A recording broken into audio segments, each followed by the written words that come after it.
Ya, ini dia yang ditunggu-tunggu. Kami telah merangkum beberapa pertanyaan warganet seputar COVID-19 dalam segmen Tanya Dokter. Dan sudah bergabung melalui sambungan Zoom sore hari ini bersama kami Dr. Maria Haryono, dokter spesialis gizi klinis. Selamat sore Dr. Maria. Halo, selamat sore Mbak Fani. Iya, Terima senang kasih sekali. banyak ya. Iya, kita yang senang dokter sekali lagi kita mendapat kesempatan untuk menanyakan terkait dengan COVID-19 dan juga mengkurasi pertanyaan dari warganet untuk Dr. Maria jawab sore hari ini ya dok ya. Oke, kita langsung saja ke pertanyaan pertama ya dok ya.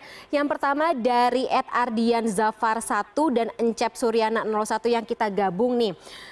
Untuk bertanya, kira-kira makanan atau asupan bergizi seperti apa yang tidak bikin gemuk? Karena kita kan tahu ya di tengah pandemi COVID-19 ini berat badan tubuh nih naik karena lebih banyak mengkonsumsi makanan ketimbang waktu sebelum pandemi. Kemudian juga mungkin waktu berolahraganya semakin menipis nih dok saat pandemi ini. Jadi gimana caranya mengkonsumsi makanan bergizi yang tetap menjaga imunitas tubuh tapi tidak bikin berat badan naik?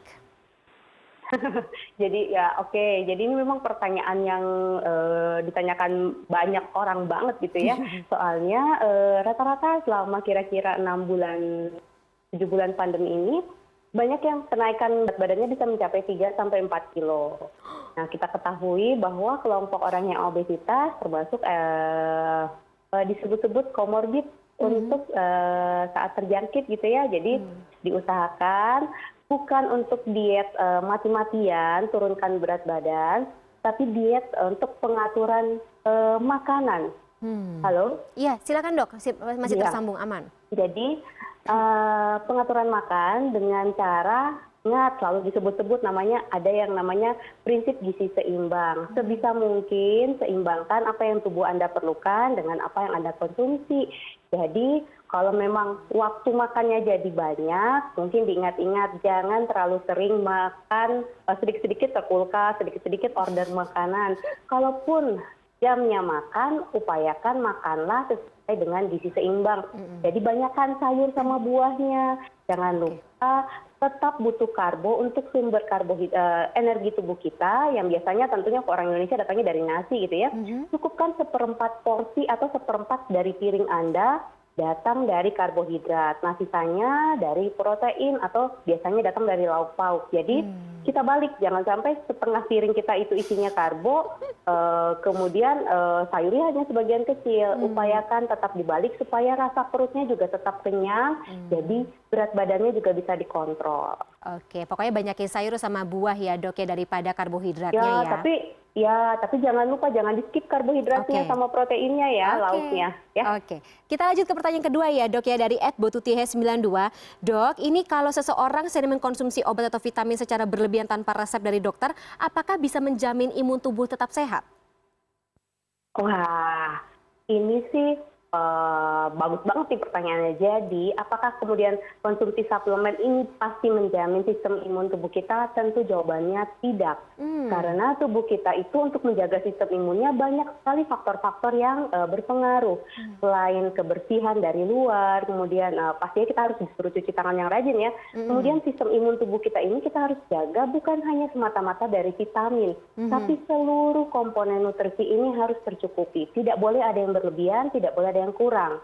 Nah, mengingat orang Indonesia ini jumlah asupan sayur buahnya kurang, ada kemungkinan memang ada beberapa vitamin, mineral ini bisa dibutuhkan lebih dari dari entah itu dari suplemen atau mungkin harus diperbanyak jumlah makan sayur dan buahnya. Jadi suplemen semata-mata tidak menjamin sistem imun tubuh seseorang. Lagi pula kalau bisa suplemen ini cukup pilih yang kadarnya rata-rata aja. Jangan ada kadar yang over atau dosisnya terlalu berlebihan. Supaya yakin, supaya pasti, biasanya kan dokter akan memberikan referensi, entah itu berupa multivitamin atau vitamin satuan. Karena tentunya kondisi setiap orang indikasinya berbeda-beda. Oke, siap dok. Ini lanjut ke pertanyaan ketiga ya dok ya. Dari @smelon_id, bagaimana caranya meningkatkan imunitas jika atasan menyuruh WFO full 5 hari seminggu, sedangkan sebetulnya kerjaan bisa saja dikerjakan di rumah. Ini sekalian curhat ya dok ya sama dokter. Gimana dok? Ya, jadi sebenarnya suruh WFO berarti kan kerjanya di kantor dong ya. ini berarti kan sebenarnya tidak begitu mengubah kebiasaan makan. Tetap makanlah 3 kali, tentunya kalau bisa bawa bekal ini pasti lebih baik. Oke. Lalu usahakan tetap aktif, tapi usahakan aktif, kemudian produktif, kemudian konsumsi makan ini tetap dalam protokol kesehatan yang dianjurkan. Tentunya setiap kantor ini protokol kesehatannya mirip-mirip ya, tetap usahakan jaga jarak, kemudian cuci tangan. Nah, yang paling dipentingkan pada saat WFO biasanya akan rame-rame makanan ini tiap kantor beda-beda. Ada yang catering, memang kantornya menyediakan, ada yang bawa bekal sendiri, ada yang kemudian juga delivery atau order dari luar. Jajan. Pada saat order dari luar sebenarnya ini punya kesempatan banget buat setiap orang untuk bisa memilih makanannya sehingga mencukupi apa yang namanya kita sebut-sebut diet gizi seimbang tadi. Oke. Walaupun ternyata ini catering dari kantor, disediakan dari kantor, biasanya kita sudah tahu tipikal jenis menu yang datang dari kantor itu menunya seperti yang besar ternyata mungkin nasinya. Ya, cukup kurangi nasinya, mungkin tambahan dari rumah untuk jumlah sayur atau buahnya. Oke, baik. Terima kasih banyak Dokter Maria atas informasinya. Ini semoga berguna menjadi informasi yang akan digunakan sebagai rekomendasi oleh teman-teman warganet yang menanyakan sama Dokter Maria pada sore hari. Terima kasih Dokter Maria telah bergabung bersama kami di CNN Indonesia News pada sore hari. Selamat sore. Sehat-sehat semuanya Dokter Maria. Nah, untuk Anda yang masih punya pertanyaan terkait COVID-19, Anda masih bisa mengirimkan pertanyaan dengan mention akun Twitter kami @CNNIDDaily atau komentari unggahan kami di laman Instagram @CNNIndonesiaTV dengan menambahkan tagar warganet kepo COVID-19. Ya, kita ke informasi